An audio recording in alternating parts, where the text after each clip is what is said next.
Hi everyone, welcome to my channel. I am Ruby Yadav. आज हम पढ़ने वाले हैं क्लास 8th साइंस की बुक का चैप्टर 3 और ये वीडियो पार्ट 7 होने वाला है। अगर आपने पार्ट 6 तक का वीडियो नहीं देखा है तो प्लेलिस्ट में जाकर देख सकते हैं। चलो वीडियो को स्टार्ट करते हैं। आज का टॉपिक क्या है? Plastics and the environment. ठीक है, इस के बारे में हम पढ़ेंगे। प्लास्टिक के बारे में आपने बहुत सारे पिछली वीडियो में बहुत सारे पढ़ रखे हैं ना। प्लास्टिक होता क्या है, इसका यूजेस क्या है, इसके ये हानिकारक होता है या नहीं होता, ये लाभदायक होता है या नहीं होता, क्या क्या चीज़ें हम इसके बारे में बहुत अच्छे से पढ़ चुके हैं। तो अब देखो, जो प्लास्टिक है और वो हमारे एनवायरनमेंट में कैसे हमें कैसे फ़र्क पड़ता है हमारे एनवायरनमेंट में रहने से। तो अब देखो क्या क्या बातें हैं हम अब पढ़ेंगे। When we go to the market, we usually get things wrapped in plastic or packed in the polythene bag. आप जब भी मार्केट जाते हो वहाँ पर देखते हो कि बहुत सारे ऐसे चीज़ है जिसे हम यूज़ करते हैं, वो रैपेड होते हैं या फिर पैक्ड होते हैं किसमें? पॉलीथीन बैग्स में। That is one reason why plastic waste keep getting accumulated in our homes. यही एक रीज़न है कि बहुत सारे पॉलीथीन बैग या फिर प्लास्टिक हमारे घर में जमा होते हैं। Ultimately plastic find its way to the garbage. आप अल्टीमेटली हमेशा देखते रहते हो कि गार्बेज में जो भी कचरे के डब्बे होते हैं, डस्टबिन होते हैं, उसमें भी बहुत सारे पॉलीथीन्स एक जगह जमा होती है। और जहाँ पर डिस्पोज भी कर दिया जाता है, वहाँ जहाँ पर फेंक दिया जाता है, वहाँ पर भी बहुत सारे पॉलीथीन्स प्लास्टिक चीज़ें प्रेजेंट होती हैं। Disposal of the plastic is the major problem. Why? Disposal एक बहुत बड़ी प्रॉब्लम है। क्यों? अब देखो आगे। Materials which get decomposed through natural process such as action by bacteria is called biodegradable. वो चीज़ें जो नेचुरल, वो मटेरियल्स जो कि क्या हो जाए, डिस्पोज हो जाए, डैट मीन्स डिकम्पोज हो जाए। ठीक है, क्या हो जाए? डिकम्पोज हो जाए, तो वो एक्शन बाय बैक्टीरिया या फिर मैक्रोब्स। मतलब क्या है कि जो भी चीज़ें आप क्या करते हो, एनवायरनमेंट में फेंक देते हो या फिर कहीं पर भी दे देते हो, वो अगर बिना कुछ ह्यूमन इंटरफेरेंस की वजह से वो सड़ जाए, गल जाए, डिकम्पोज हो जाए, उस चीज़ को हम क्या कहते हैं? बायोडिग्रेडेबल कहते हैं। उस चीज़ों को हम क्या कहते हैं? बायोडिग्रेडेबल। तो आप यहाँ से देख लो, कलर चेंज कर लो। A natural which get decomposed through natural process such as the action of bacteria या फिर microbes बोल सकते हो। उस प्रोसेस को हम क्या कहते हैं? बायोडिग्रेडेबल। उन चीज़ों को हम क्या कहते हैं? बायोडिग्रेडेबल। क्या कहते हैं? बायोडिग्रेडेबल। लेकिन नेक्स्ट देखो,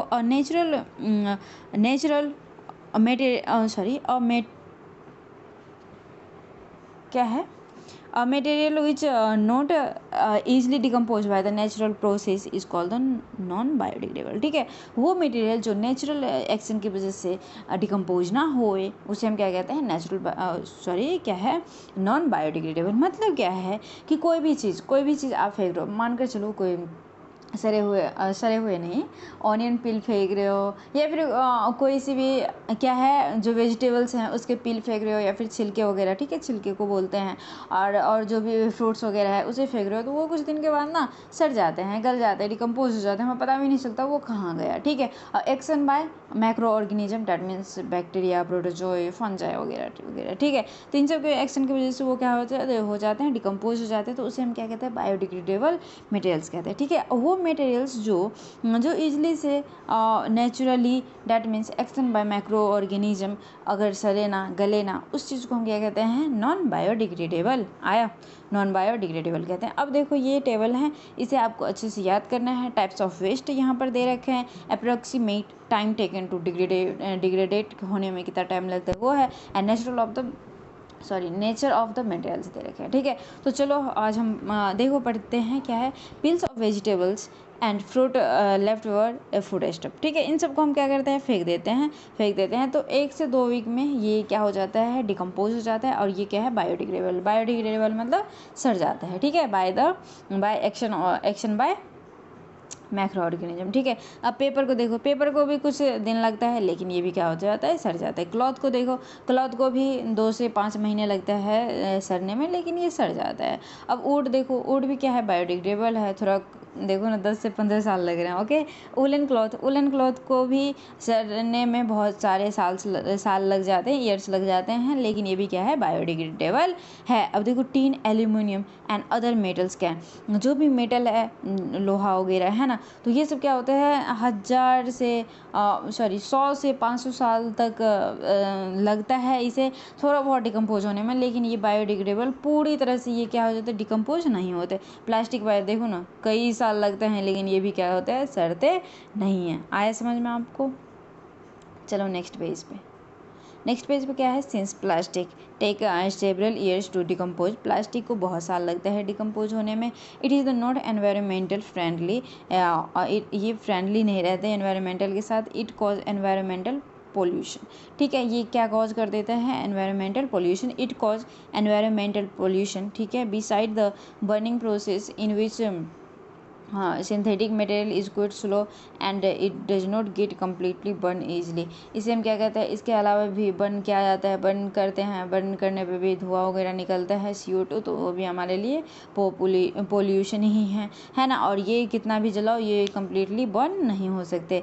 इन the process is release lot of the poison fumes into the atmosphere causing air pollution, ठीक है। क्या होता है ये जब बर्न होता है तो बहुत सारे पॉइजनस फ्यूम्स निकलते हैं और वो एयर पोल्यूशन में कन्वर्ट हो जाता है, और वो एयर पोल्यूशन ही हो जाता है ना, कॉज हो जाता है जब। How can this problem be solve, ये इस प्रॉब्लम को हम कैसे सॉल्व कर सकते हैं। अब देखो पढ़ते हैं, आप बच्चे आप सब अच्छे से पढ़ रहे हो तो इसका जो भी आप यहाँ पर टाइम वेस्ट कर रहे हो, जो भी आप टाइम दे रहे हो, तो इसका फ़ायदा उठाया करो ना।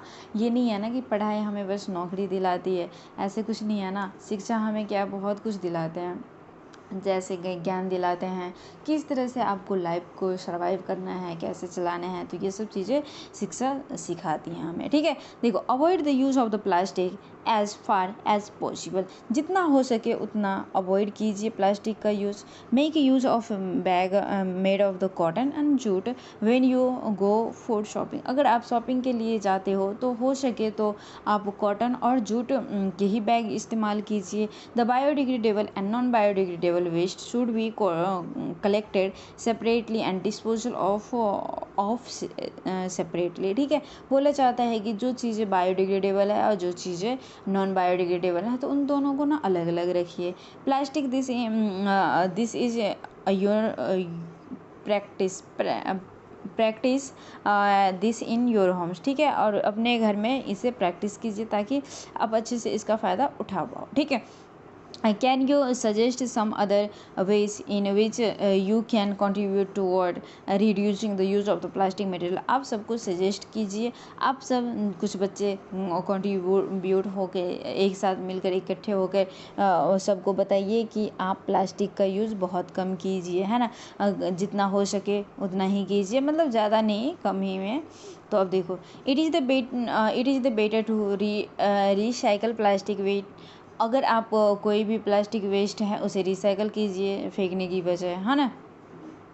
Most of the thermoplastic can be the recycle, thermoplastic मतलब क्या है, थर्मोप्लास्टिक ऐसे प्लास्टिक है, थर्मो मतलब हीट और प्लास्टिक मतलब प्लास्टिक, तो वो प्लास्टिक जिसे हम बर्न करेंगे तो वो दूसरा शेप ले लेता है, ऐसे प्लास्टिक को हम क्या कहते हैं थर्मोप्लास्टिक कहते हैं। Okay, make a list of the atoms that can be recycle, ठीक है।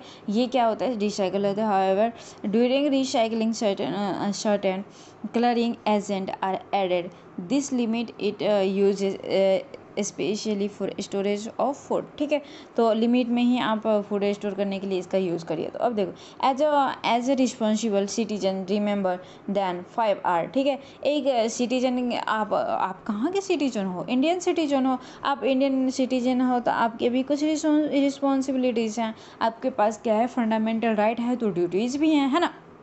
तो अब देखो 5R प्रिंसिपल दिया गया है, क्या है 5R से 1R से reduce, reuse, recycle, recover and refuse, ठीक है। तो इन सब का मतलब क्या होता है, रीयूज मतलब रिड्यूस मतलब कि कम से कम यूज़ कीजिए, रीयूज मतलब दोबारा यूज़ करिए, रिसाइकल मतलब कि वो चीज़ बने हैं तो आप ना कचरा डब्बा में फेंकने की बजाय आप कबाड़ी में बेच दीजिए और वहाँ से वो रिसाइकल होकर आ जाएगा, कुछ और चीज़ बना लेंगे उन्हें। रिकवर मतलब कि अगर टूट फूट भी गए हैं तो उसे अच्छे से रिपेयर कीजिए और फिर यूज़ कीजिए, है ना। रीयूज्ड मतलब उसे और भी अच्छे से यूज कीजिए, है ना। तो ये सब चीज़ें क्या है, ये सब चीज़ें आपको ये बुक सिखाती है, ये चैप्टर सिखाता है। तो ये चैप्टर एंड हुए, तो यहाँ पर जो भी कीवर्ड्स हैं आप देखिए, आपको क्या किसका मतलब नहीं आता है समझ में तो मुझसे पूछना, कमेंट में आप सब पूछना, ठीक है। तो ये चैप्टर एंड हुआ, आप सब अच्छे से पढ़ लेना, एक बार रिवीजन कर लेना और मुझे कमेंट ज़रूर से करना कि ये चैप्टर समझ में आया या नहीं आया, ठीक है। और आप सब अच्छे से पढ़ते रहना। Thanks for watching.